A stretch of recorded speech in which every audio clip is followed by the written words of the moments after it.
দীর্ঘদিন ধরে আমরা সেই পরম পবিত্র নদী বা দেবী তাঁর কথা চর্চা করছি, শুনছি। তিনি হচ্ছেন নর্মদা এবং স্কন্দপুরাণের রেবাখণ্ড তার দীর্ঘ স্থান জুড়ে নর্মদার মাহাত্ম্য রয়েছে। আজকে যে অংশটি আমরা শুনব সেটি হচ্ছে ৯৮তম অধ্যায়। স্কন্দপুরাণের লেখাগুলো তুলনায় একটু কঠিন, ভাষা তুলনায় কঠিন, বাংলা ভাষা।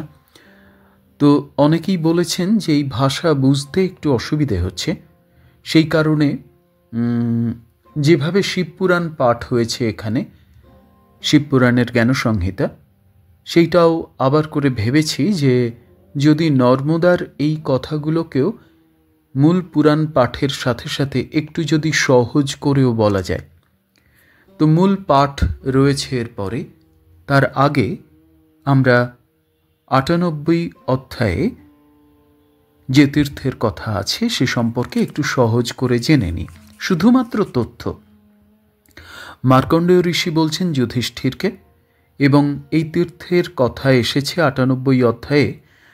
সেই তীর্থের নাম হচ্ছে প্রভাসেশ্বর তীর্থ, প্রভাস থেকে প্রভাসেশ্বর তীর্থ।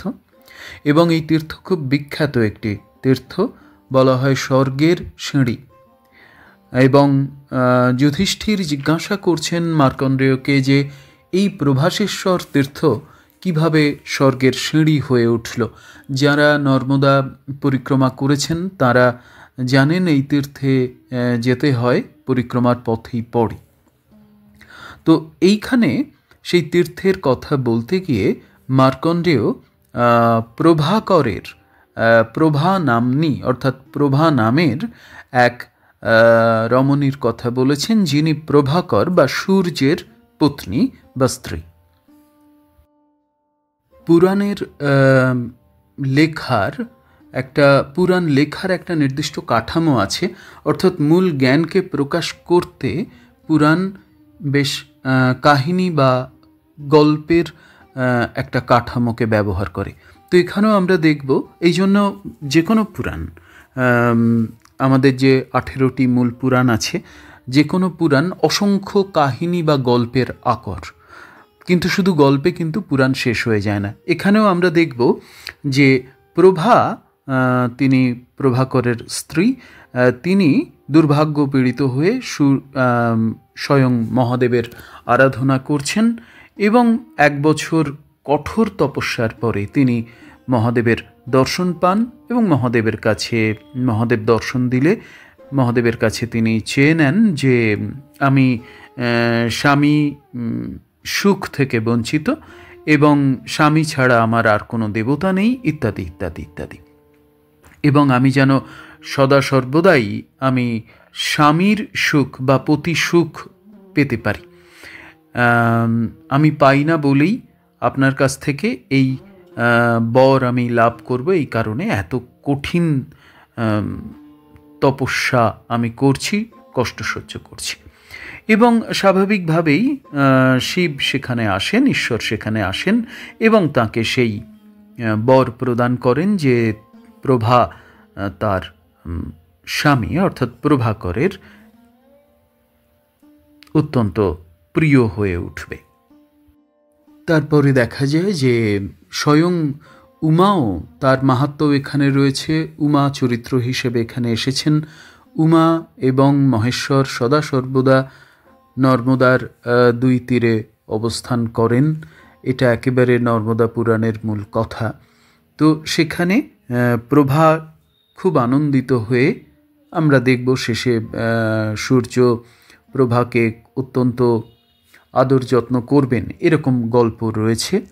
এবং সেখানে তিনি অধিষ্ঠান করবেন, প্রভাকে কাছে রাখবেন। তখন প্রভা শেষ পর্যন্ত মহেশ্বর এবং উমাকে অত্যন্ত প্রার্থনার সুরে বললেন যে আপনি আমার এই স্থানে, যে স্থানে আমি তপস্যা করেছি, অর্থাৎ যাকে প্রভাস তীর্থ বলে, সেইখানে আপনি আপনার অন্তত কিছুটা শক্তি নিয়ে অবস্থান করুন।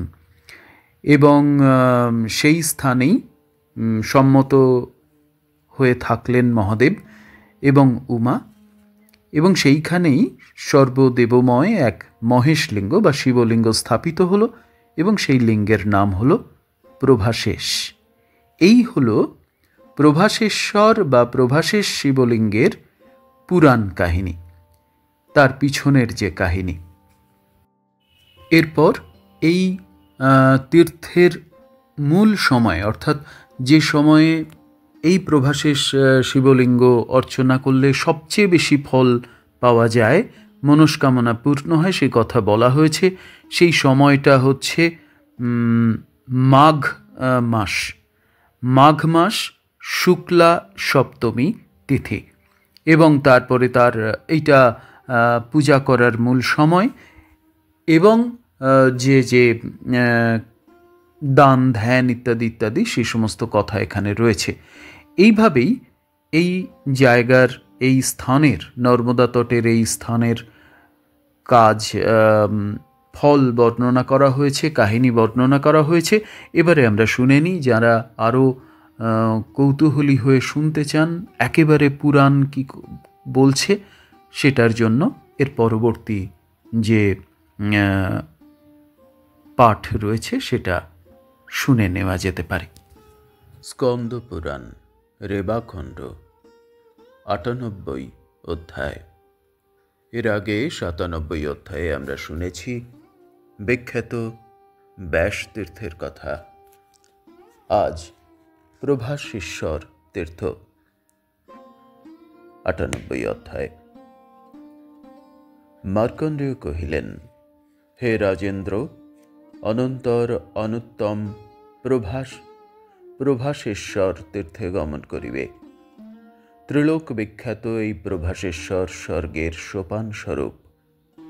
যুধিষ্ঠির জিজ্ঞাসা করিলেন, হে তাত, কিরূপে স্বর্গ সোপানদ মনজ্ঞ প্রভাসতীর্থ মহাফলপ্রদ হইল?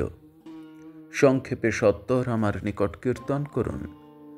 মার্কণ্ডেয় উত্তর করিলেন, পূর্বে প্রভা নামে প্রভাকরের এক বিখ্যাতা পত্নী ছিলেন। তিনি ভাগ্যদোষে দুর্ভগা হইয়া তীব্র তপস্যা দ্বারা শম্ভুর আরাধনা করেন। হে পাণ্ডুতনয়, প্রভা ১ বৎসর বায়ুভক্ষণ ও ১ বৎসর ধ্যানপরায়ণা হইয়া হরের নিকট হরের আরাধনা করিলে মহাদেব প্রভার প্রতি প্রীত হন। ঈশ্বর বলেন, হে বালে, কি জন্য ভীষণ ক্লেশ করিতেছ? তোমার যাহা বক্তব্য বলো। আমিই ভাস্বর, আমি এক হইয়াও নানা রূপে প্রকটিত হই, ইহা কি তুমি জানো না?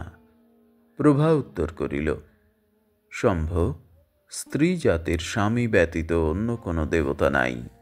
সগুণ নির্গুণ ধনবান অকিঞ্চন প্রিয় দেশ্য যে কোনো রূপী হোক না কেন, স্ত্রীর পতি একমাত্র দেবতা। আমি সতত সখীগণ মধ্যে থাকিয়া দুর্ভাগ্যে দগ্ধ হইতেছি। আমি পতি সুখে বিমুখ, তাই ভীষণ তপ ক্লেশ সহ্য করিতেছি। ঈশ্বর কহিলেন, আমার প্রসাদে অচিরে তুমি তোমার পতির বল্লভা হইবে।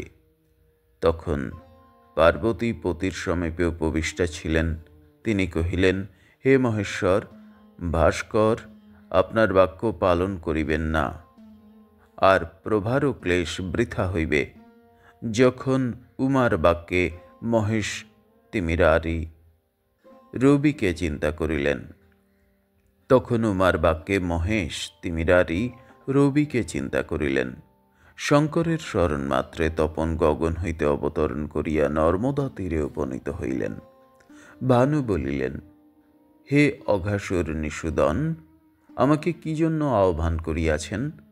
ঈশ্বর উত্তর করিলেন, হে ভানু, পরম সন্তোষ সহকারে প্রভাকে পালন করো। তখন উমা কহিলেন, হে হেমনাসন, নিত্য প্রভার মন্দিরে বাস করো। হে দিবাকর, আমার অন্য যে সকল পত্নী আছে তাহাদিগের মধ্যে প্রভাকেই প্রাধান্য দান করিও। ভানু কহিলেন, হে বরাননে দেব, আপনার এই আদেশ অবশ্যই পালন করিব।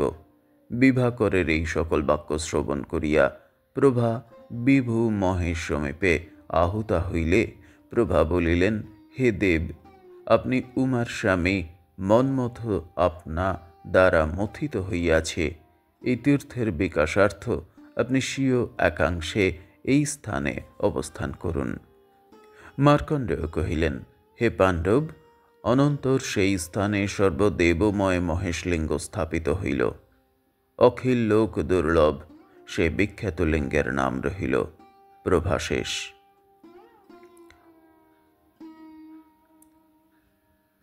হে রাজেন্দ্র, অন্যান্য যে সকল তীর্থ আছে তাহারা কালে ফলপ্রদ হয়, আর এই প্রভাশেষ সদ্যই কাম ফল হইয়া থাকেন। হে ইন্দ্রপ, যে মানব মাঘ মাসে বিশেষত শুক্লা সপ্তমীতে যোগ্য দ্বিজকে অর্থদান করে তাহার ইন্দ্রত্ব কিংবা ভাস্কর পদ লাভ হয়।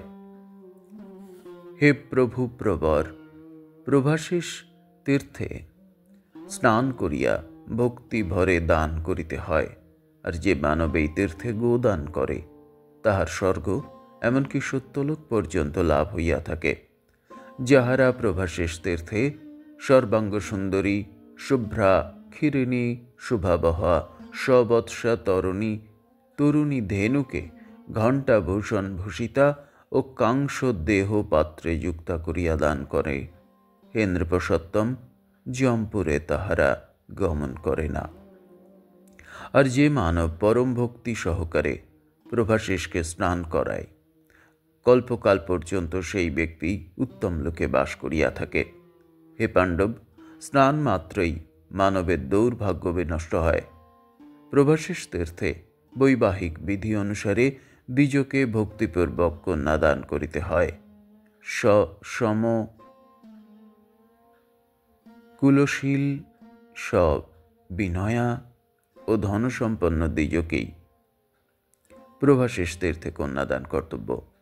হে মহারাজ, যাহারা যথোক্ত বিধিবিধানে প্রভাশেষে কন্যাদান করে পাপযুক্ত হইলেও জলে লবণ বিলীন হওয়ার ন্যায় তাহাদের অখিল কলুষ বিলীন হইয়া থাকে। স্বামীদ্রোহী গচ্ছিতহারী মিত্রঘ্ন কূটসাক্ষীদাতা গ্রাম উদ্যানভেদী পরদারসেবী কুশীদিজীবী চৌর্যপরায়ণ কূপভেত্তা বিড়াল রতি দম্ভিক তরুচ্ছেত্তা বিবাহ ভঙ্গকারী আরাম তরুচ্ছেত্তা অগম্যগামী স্বভার্যা পরিত্যাগী পরপত্নী সেবী ব্রহ্ম সাপহারী বিষদাতা গোঘাতী বেদ বিক্রয়ী সংসর্গ দোষদুষ্ট কুকুর ও বেড়ালঘাতী সর্প ও শূদ্রঘাতী ভূমিহর্তা ভূমিহরণশীল এবং যাহারা গো বহ্নি ও ব্রাহ্মণকে দানকালে দাতাকে নিষেধ করে, হে পাণ্ডব, এই তীর্থে কন্যাদান করিলে তাহাদের অখিল কলুষ বিলীন হয়। প্রভাশেষ তীর্থে কন্যাদাতা দিবাকর লোক ভেদ করিয়া শুভাবহ শঙ্কর লোকে গমন করে ও চতুর্দশ ইন্দ্রের অধিকার কাল যাবৎ সে শিবলোকে ক্রীড়া করিয়া থাকে। তাহার সর্বপাপ ক্ষয় হয় এবং শিবে তাহার ভাবনা নিবদ্ধ থাকে। হে পাণ্ডনন্দন, যে মানব এই প্রভাশেষ তীর্থে গমন করে তাহার সর্বতীর্থ ফল হয়, এমনকি সেই মানব অশ্বমেধ ফল লাভ করিয়া থাকে। সর্বপাপ ক্ষয়কর গোদান মহাপুণ্যজনক। এই দান সকল কালেই প্রশস্ত, বিশেষত চতুর্দশী তিথিতে গোদান সমধিক প্রশস্ত বলিয়া শাস্ত্রে নির্দিষ্ট আছে। ৯৮ অধ্যায় সমাপ্ত।